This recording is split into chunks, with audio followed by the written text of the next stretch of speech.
Can you please tell me what's your opinion? I'm not asking answer, I'm asking the opinion. That means you can answer anything. It's nothing to judge your smartness here, guys. So I need your participation. Okay. Additional effects of the hormone releasing IUDs to the copper releasing IUDs is suppressing the sperm motility, reducing the fertilization capacity of the sperms, making the uterus unsuitable for the implantation and cervix hostile for the sperms. And then you have increasing phagocytosis of the sperms within the uterus. What is your answer? Come on. I think the poll is live. You can answer. Okay, we have the answers coming in. Okay, few seconds, guys. We'll wait. If you people cannot find the poll on your screen, you can go use the chat box to answer the question. Okay, that is also acceptable. I will be watching you. Come on, only 2 people in the class we have. We have 12 people, 11 people. Come on.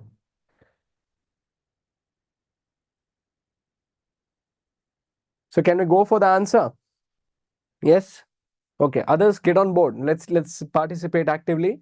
So chalo, so what is the additional effect of the hormone releasing IUDs they are asking, okay? Compared to that of your copper releasing IUDs. Now when we look at the copper releasing IUDs, we are comparing with copper releasing IUDs. So when you see the copper releasing IUDs, what do? They suppress the motility of the sperms we discussed yesterday. And second, I also told that they also increase the phagocytosis of the sperms within the uterus, okay? Now, reducing the fertilizing capacity of the sperms. This is also, you can just relate this to motility, right? So when when they cannot reach the eggs, can they fertilize the egg? Definitely no.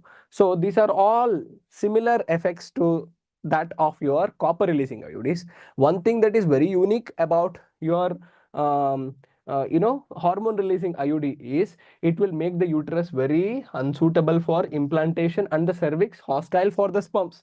How does it make? I told you, the endometrium will not develop very well. So, and then this is the first thing, when there is no proper development of endometrium, okay, and there is a hormone flux. Now next, what happens? The cervical mucus becomes very thick. So the cervix will not expand or becomes dilated so that the sperms can enter through the cervix and reach the uterus. So it will block the entry of the sperms or make it hostile, or it will, what is hostile? Not friendly. How does the cervix become friendly to sperms? By making mucus. You understand what is mucus, right? So this mucus thickening and thinning will happen during the course of menstrual cycle. So when it is non-fertile period, the mucus is very thick like a plug. When it is fertile time, the mucus becomes very thin and it allows the passage of the sperms. So making the cervix hostile means not completely attacking. Blocking is also called as hostile, correct? No? So our answer is what? 3. Clear, no? So let's go for the next question. Which of the following is the most widely accepted method of contraception in India? Surgical methods, IUDs, implants, and injectables. Okay. So I'll end this poll and I will relaunch it. So I want you guys to answer as fast as possible. Okay. Because it's all 5 seconds, 10 seconds questions. By the time you read, you should get that answers. So that's how it should happen. Got it? Good. I'm getting the response, which is very nice. Let's go. Nice, guys. Come on. 5 more seconds. 5, 4, 3, 2, 1. Yeah, I'm just kidding. So let's go. So which is the most widely accepted method of contraception in India? Okay. See, the most widely accepted contraception method generically would be IUDs. Okay. So there are reasons. One thing is surgical methods is very permanent. Okay, once they undergo a surgery, they cannot revert it back. It is irreversible. What is irreversible? Once you have the ducts cut and it is tied, okay, and again getting back to the fertile stage, it is not possible. Okay, so that is the biggest disadvantage in the surgical methods, and not many people will go to the extent of getting the surgery done for this sake. Correct? No. So because of the irreversibility. And the second point is when it comes to your, hold on. Yeah. When it comes to the IUDs, why it is widely accepted? Yesterday we had a discussion about it. What did we talk about IUDs? IUDs are very nice. And once it is inserted by the medical professional like a nurse or a doctor, so now what will happen, the effect of this IUDs is for a very long period of time. They need not change very often. And the second thing is their contraception impact is very, very high. That is the second thing. Third one is it is very, very economical. They need not have to visit or revisit again and again. Fourth one is reversibility. So when they choose that they need to have a kid or a baby, they can easily they can go to the doctor, get this IUD removed, and then they can have a normal fertile life. Okay. And moreover, the most important thing is one of the key features of our contraceptives that we discuss is these things should not interfere with the sexual drive. So IUDs are very, very successful in not interfering in sexual drive. So the couples, especially married couples, okay, they can use this as a very reliable source of contraceptive. That is why in our country, IUDs have been very widely accepted contraceptives. Why not implants and injectables? Okay. Now just give me your opinion in the chat box. Let me see what you think about it. Chalo. Now you have oral contraceptives. What do oral contraceptives do? Either they inhibit ovulation and implantation, after the quality alter the quality of the cervical mucus to prevent or retard the entry of the sperms. Third one is increase phagocytosis of the sperms, and the fourth option is both A and B. So I'll relaunch the poll again. What is the role of oral contraceptives? How do they function? First one is inhibit ovulation and implantation. Second one is alter the quality of the cervical mucus to prevent or retard the entry of sperms. Third one is increase phagocytosis of the sperms. And then the fourth option is both A and B. Okay. Very good. So again, we have a mixed opinion. Some people are telling A, some people they are telling that it is D. Okay. So what is the answer? When we talk about oral contraceptives, they inhibit ovulation and implantation. Why? Because we use the combination of estrogen and progesterone, okay, or progesterone only we use. So this will alter the endometrium lining so that it becomes very unsuitable for the implantation to occur. So that we discussed. And just now in a few seconds back, we also talked about how the hormone releasing IUDs is different from the copper releasing IUDs. The same hormones are found in even in the oral pills. You understand this point? So I told you that they make the cervix hostile. And I also explained how do they make the cervix hostile?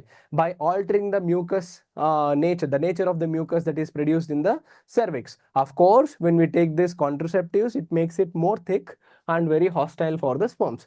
So this B is also correct. Okay. That is alter the quality of the cervical mucus to prevent or retard the entry of the sperms. And third one is, that increased phagocytosis, where does it happen? With respect to copper releasing IUDs. Okay. So the option is both A and B. Let's go for the next one. Injectables and implants differ from oral contraceptives in dash. Very nice question. Chemical composition, mode of action, having much longer effective periods, and next inhibiting ovulation and implantation. So what do you think? What's the difference between injectables and oral contraceptives? Tell me. So the poll is live again. Injectables and implants differ from oral contraceptives in chemical composition, mode of action, having much longer effective period, and next one you have inhibiting ovulation and implantation.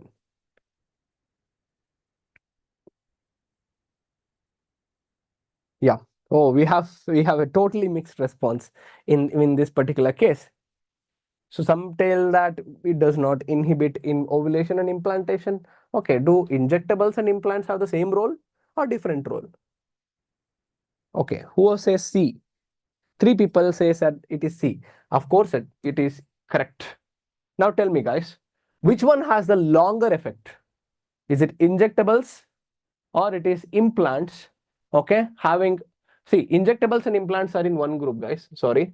And then you have the oral contraceptives as the second group. We are comparing with this one with this one. Okay, now tell me, out of 1 and 2, which one is having a longer effect? Which one is having a longer effect? Use a chat box.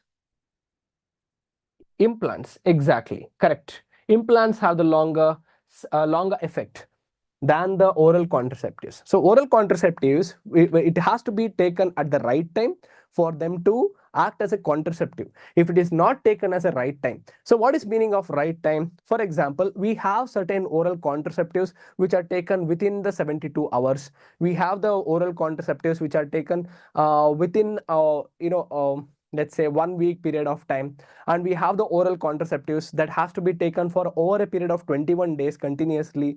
Okay, so for example, Saheli, if you take, it is taken once in a week. If you take levonorgestrel, that is LNG 25 to LNG 20, levonorgestrel pills, it is taken within the 72 hours of the coitus. And some of it is called as 21-day pill. In 21-day pill, the woman takes the pill for 21 days continuously without missing a single day. Now, if she misses out or if she skips the schedule of these pills, the pills may not be effective. One first thing. Second thing, you understand the time frame of this. So they have to be very, very cautious about the schedule. That means the time is very crucial matter when it comes to oral pills. But when you talk about your injectables and the implants, once it is placed under the skin, okay, they can act for a very long period of time. So our right option is C. You see, the chemical composition is also same. Mode of action is also same. Inhibiting ovulation and implantation is also same when it comes to your injectables and oral contraceptives. Why? The reason is very simple. Both of them are made up of the similar kind of hormones or same kind of hormones, guys. So that is the thing. So right option is C. Got it? Tell me, surgical methods, also called sterilization, are used to terminate contraceptive methods to prevent any more pregnancies. Okay, any more pregnancies. So this is a statement. Next one, surgical intervention. So after having the surgical intervention, what does it do? First one, inhibits gamete release, inhibits gamete formation, blocks gamete transport, and all of the above. Okay. Yes, very good, very good. You people are a little fast, not little fast, too fast. I like it. Tell me fast. So injectables and implants have same type of function as copper T? Definitely no.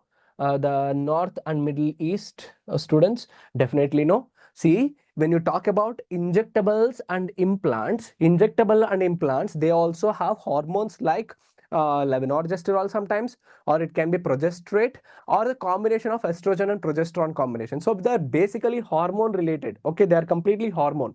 When you talk about copper releasing or copper T or any copper, we are talking about copper releasing factors only when it comes to IUDs. We don't talk about in pills, we don't talk about in implants. So they are a completely separate category of these contraceptives, I can tell. So what is the function of copper T?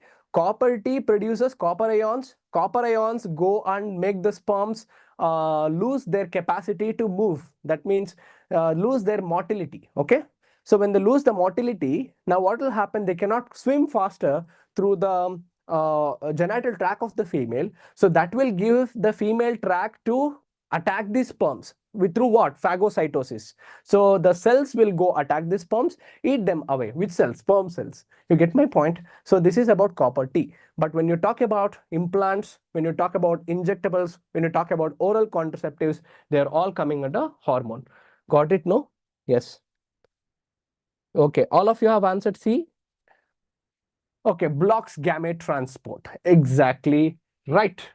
Okay, so this is a very, very, very important, very important question. Why it is important question?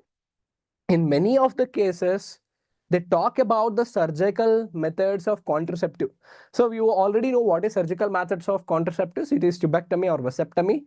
Okay, cutting the vas difference, the vasectomy, and then you cut the fallopian tube, that is called as tubectomy.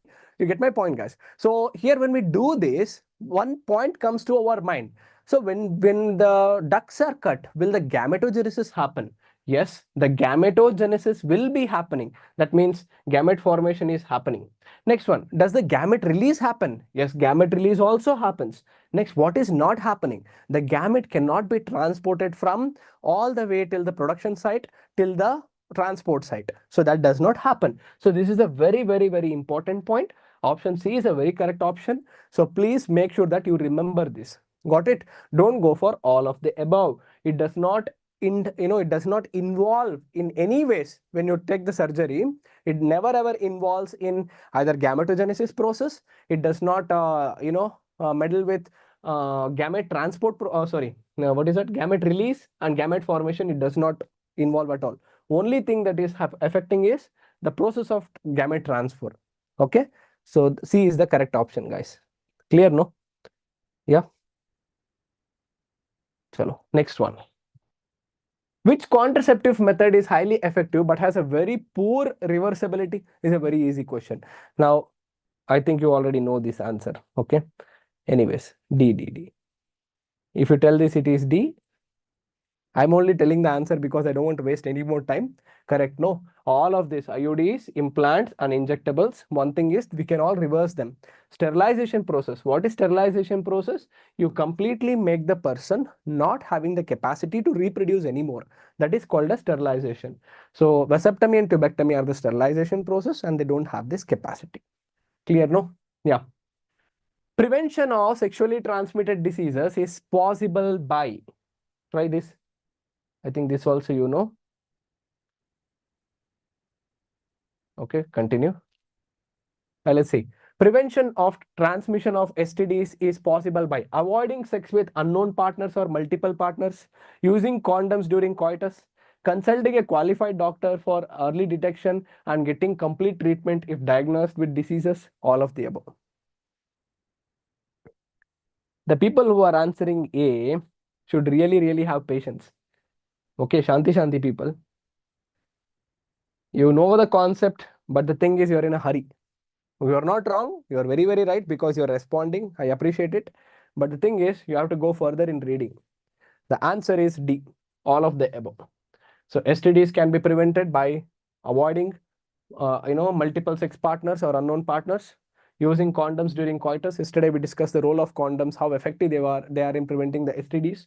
Third one, consulting a qualified doctor becomes a very, very important scenario, so that you don't shy off. First, you take your health as a priority, and then you go get it checked, and then take care of yourself rather than being shy and really losing the life. Okay, so this is another thing. Chalo, I think this is it for the questions.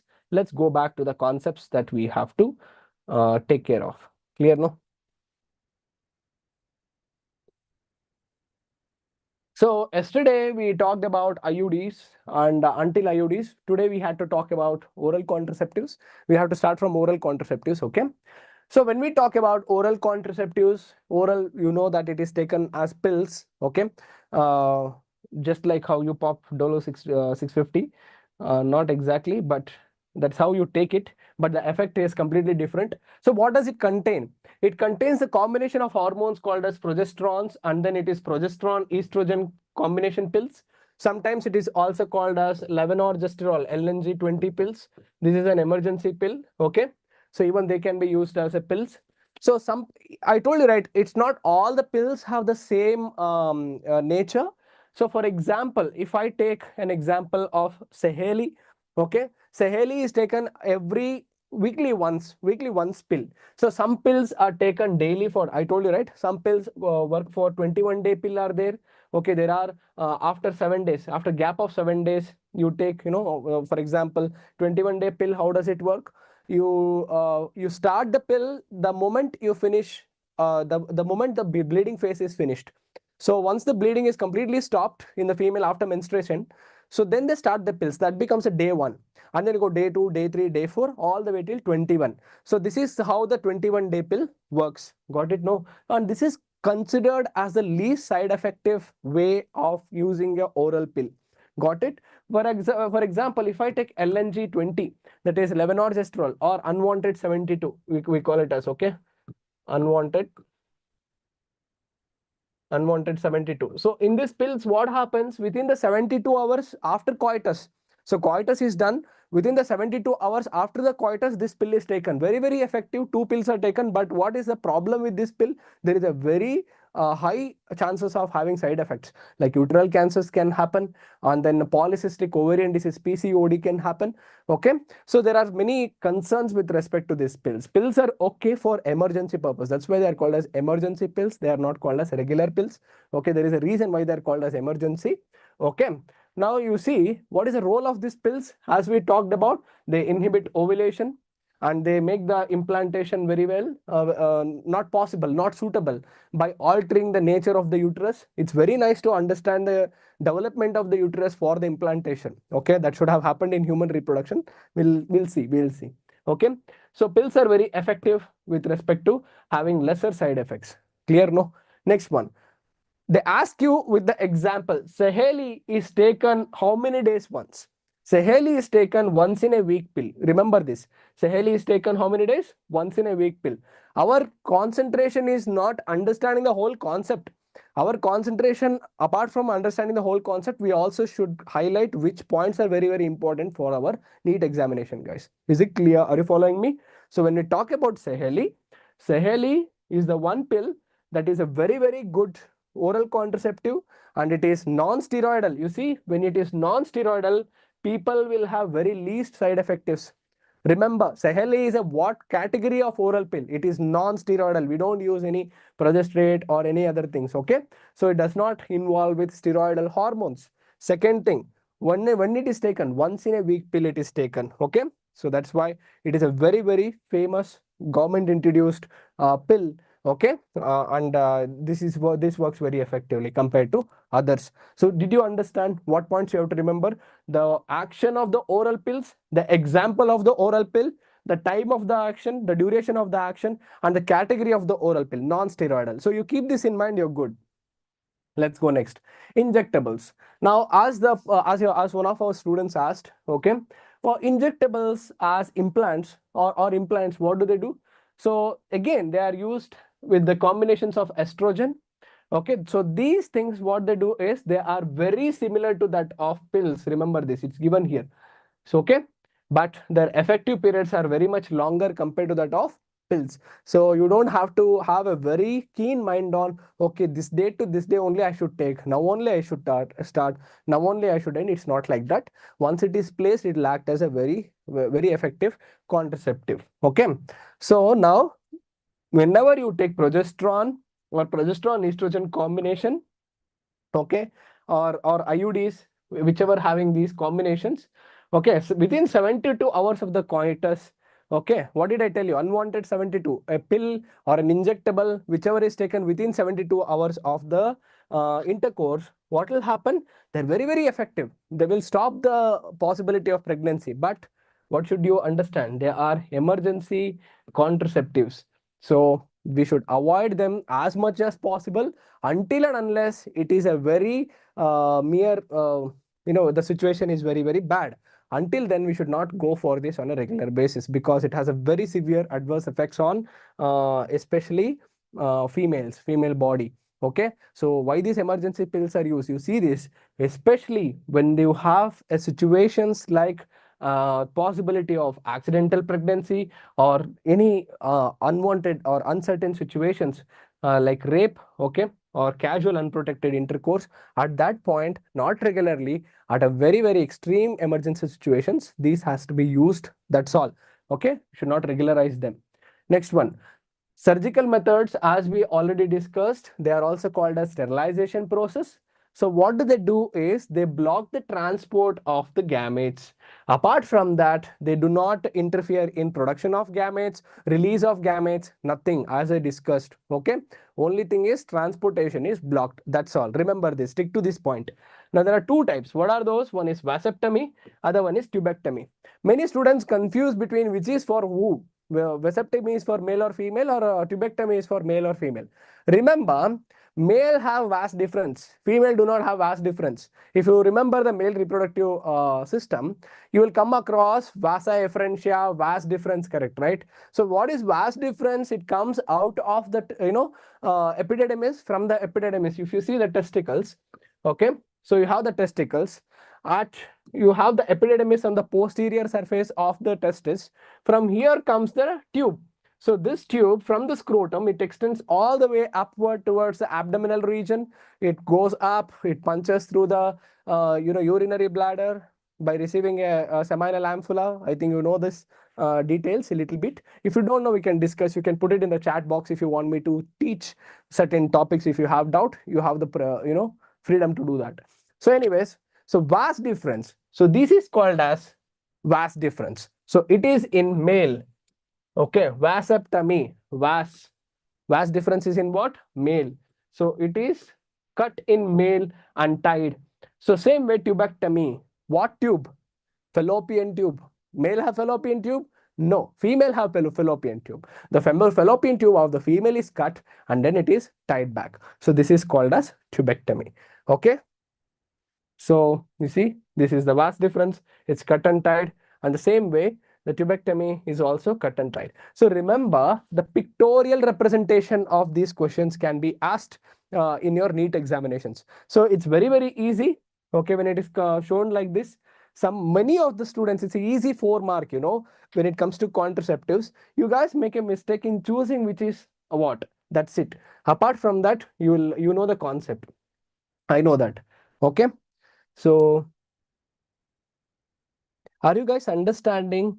Yesterday, some of the students have little problem, in understanding. I saw your review.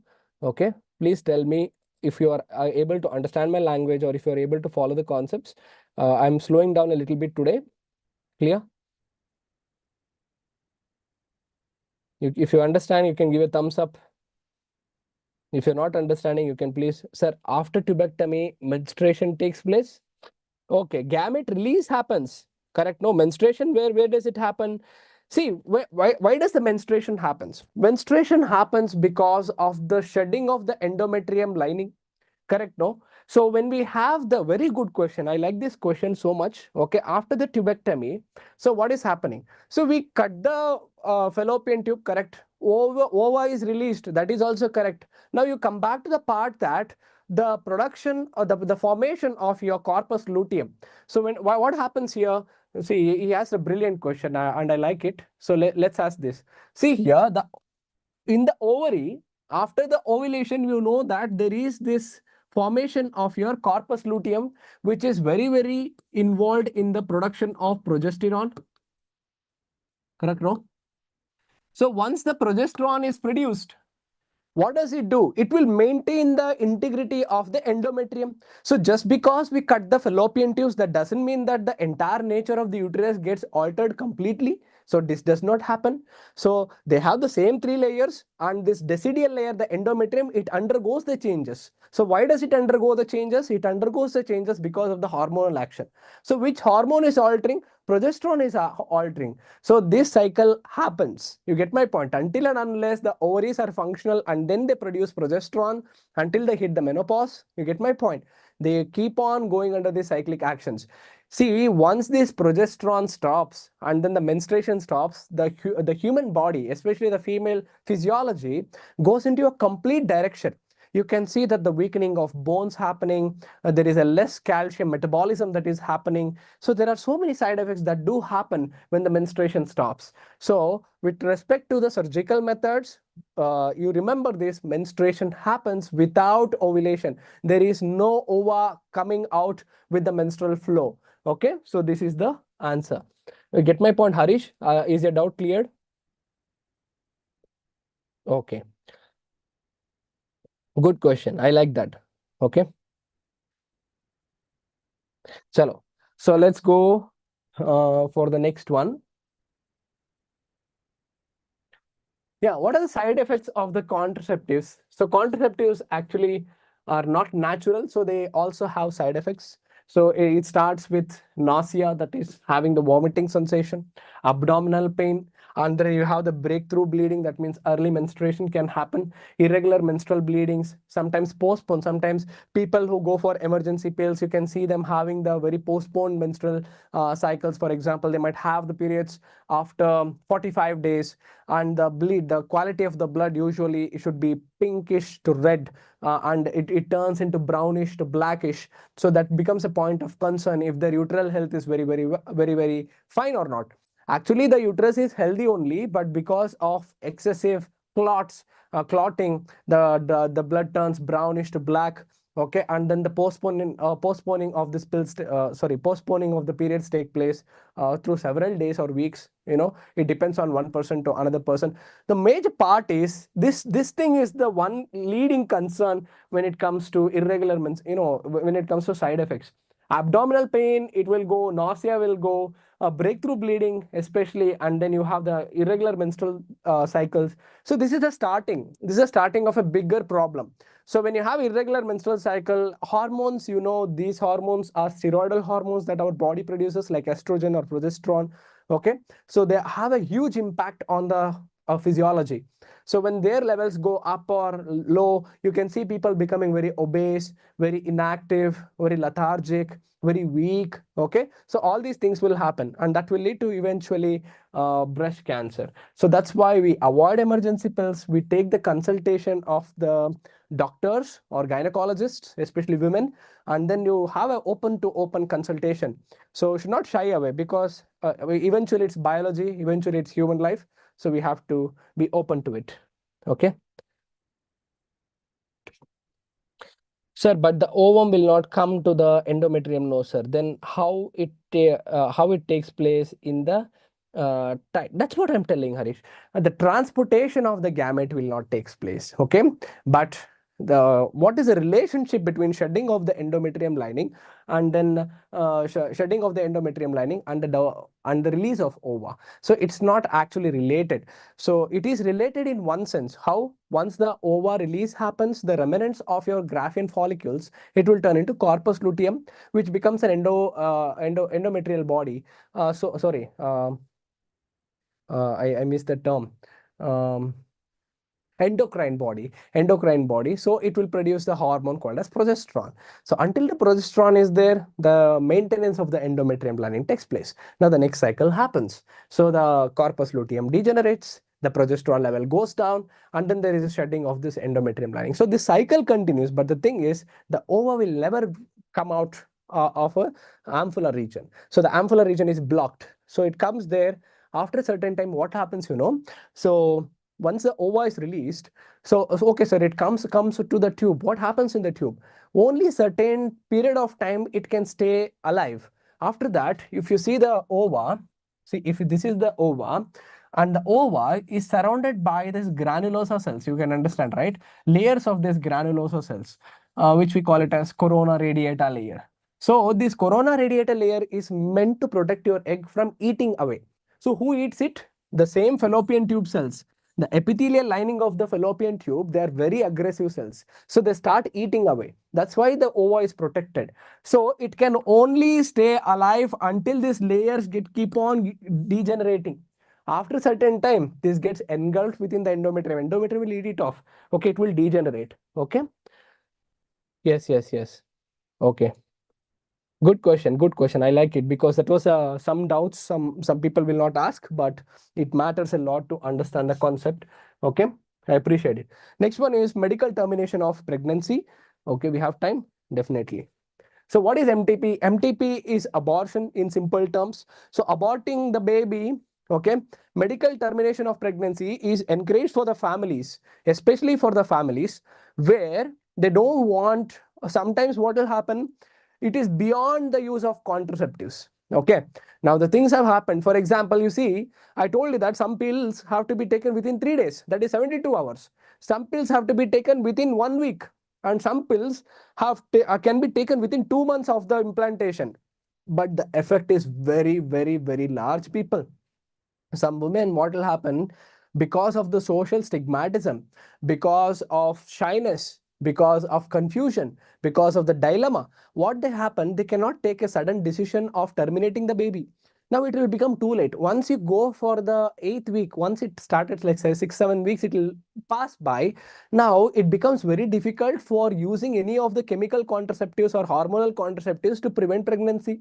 It's very risky for the mother. Okay. Now what will happen? Their option is to go for vacuum aspiration. That is those are the methods for your medical termination. Okay, that is abortion. So for that they have to choose. So this method was generally to encourage the families to avoid really unwanted pregnancies. For example, they already have sufficient kids. Now they have become pregnant and they cannot use contraceptives. What do we do? So there is an option where you can go for aborting of the baby. So this has to be used in a very ethical form. Correct, no? So now what will happen? MTP in many of the countries is illegal. Why? Because they either it is linked to the religious stigmatism. They think that it is murder of the baby. Okay, and they don't encourage it because the baby don't know that its life is taken out or something like that. But in India, our situation is quite different.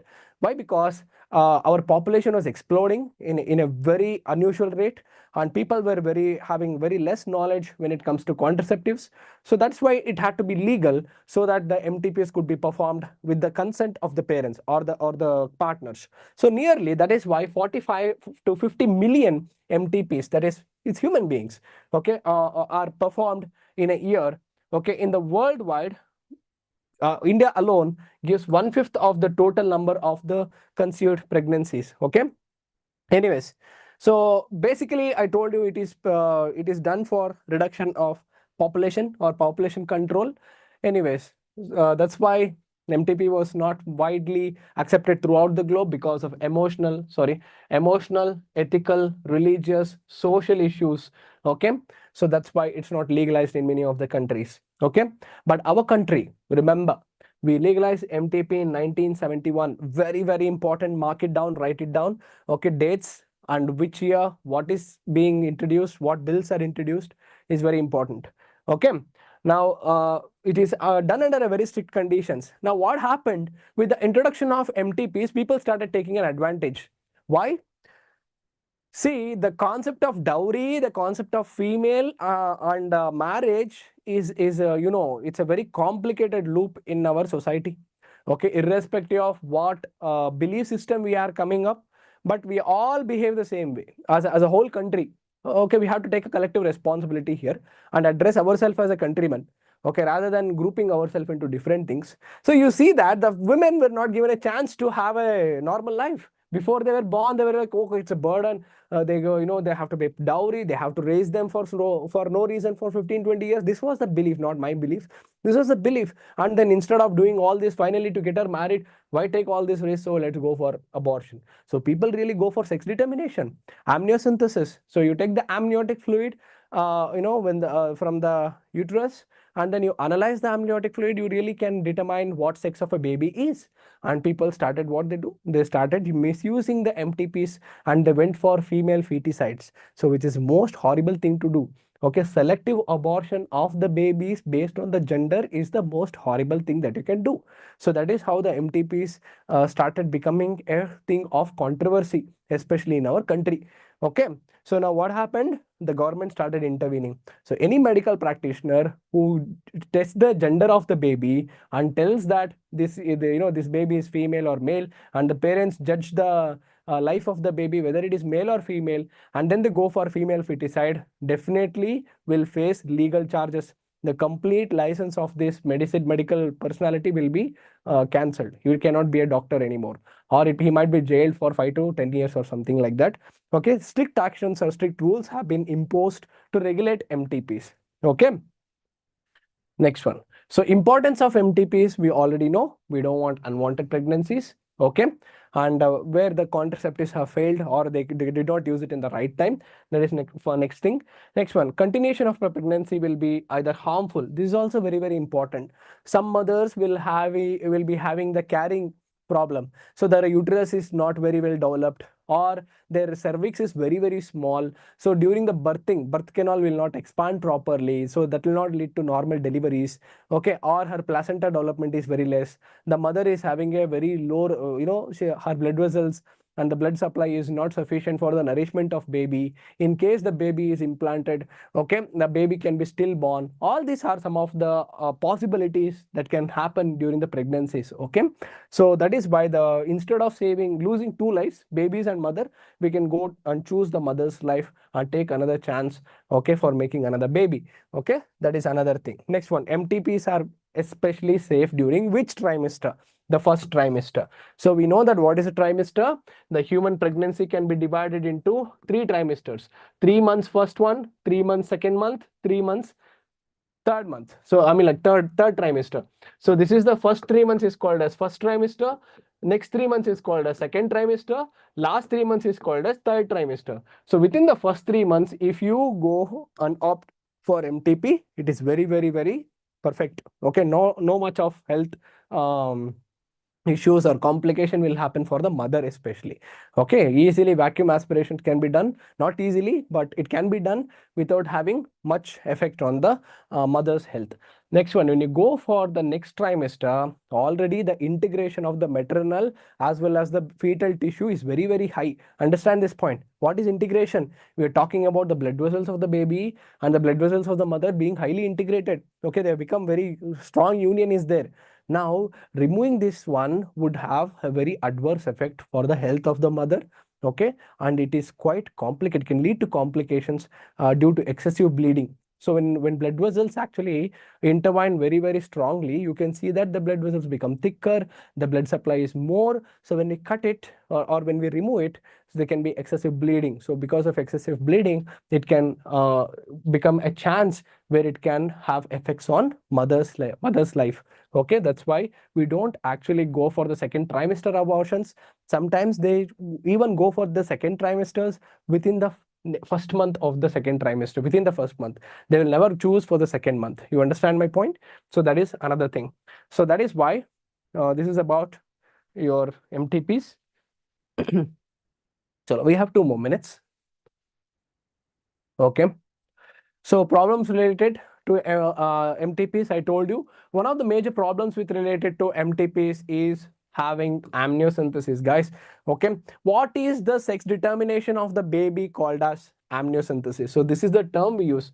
Okay, if people who don't know what is amniocentesis, see what will happen. This is the uterus. Okay, I will just take a moment to explain.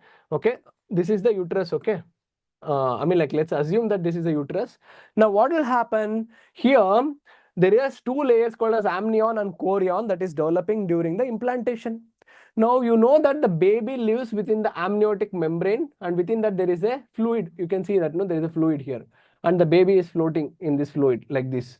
Okay, so this fluid is called as amniotic fluid, the bag, water bag, or the belly bag, what they call it as. Okay, so there they take this little bit of fluid and then they analyze, they study the chromosome pattern, they can understand that this is the sex of a baby. So determination of sex of a baby using amniotic fluid, it is called as amniocentesis.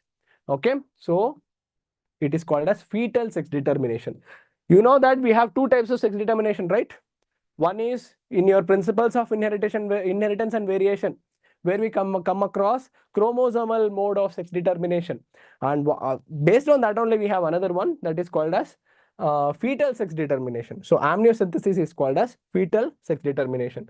Okay, now people, got it? Okay, STDs is a very, very important topic. We are going to talk about not only the diseases that is given in your textbook, some of the other diseases also we will discuss, okay, students, which is very, very important topic. Please come to the next session and we'll have a very productive session. We'll solve more questions as well like today, and we will target previous year questions this time. And this topic is too crucial because let's say you have compulsory 4 marks coming from this. Okay, thank you very much for attending today's session. If you have any doubts, you can leave in the comment section. If you don't have doubts, please don't leave the session yet. As I told you, I daily require your help.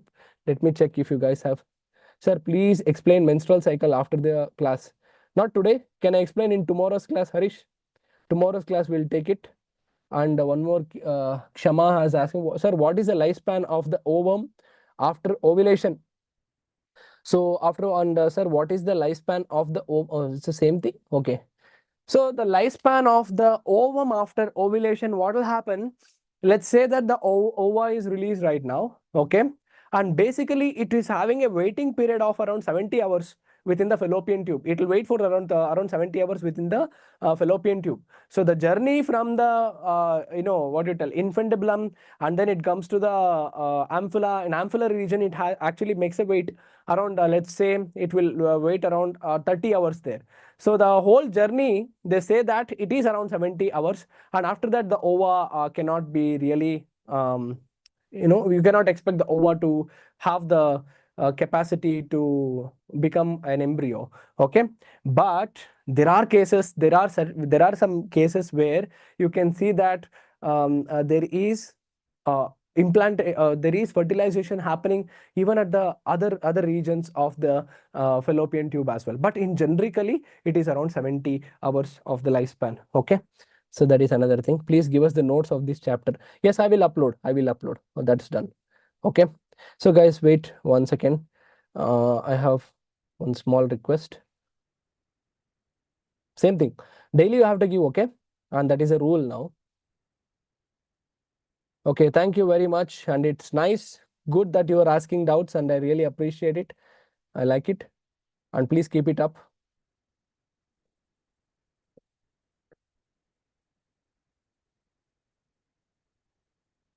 Yeah, have a nice day and happy Independence Day.